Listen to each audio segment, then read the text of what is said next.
My name's Lisa Bradley and I'm the Program Manager with Water Sensitive SA, which is South Australia's capacity building program for water sensitive urban design.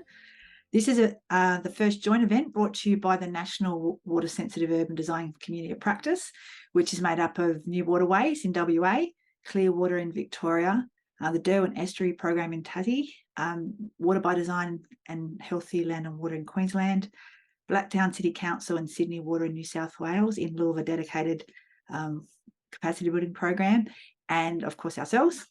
I'm joining you from the traditional lands of the Paramount people here in the Adelaide Hills, and I'd like to pay my respects to the elders past, present and emerging.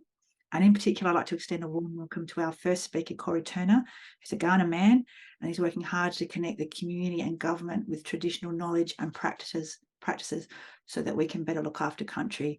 And in a moment, he's going to share a traditional owner's perspective on the creation of living streams. So today, Corey's going to be joined by our other panellists, Rachel Nasplazes and Georgia Giddon from Healthy Land and Water. They'll be followed by Nigel Vivian from Sugden and Gee, David Knights from Civil, and Helen Brooks from Aqua.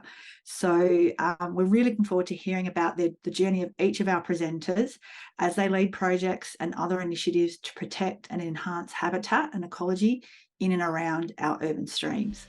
So I'd like to hand over to you now, Corey, to get us started.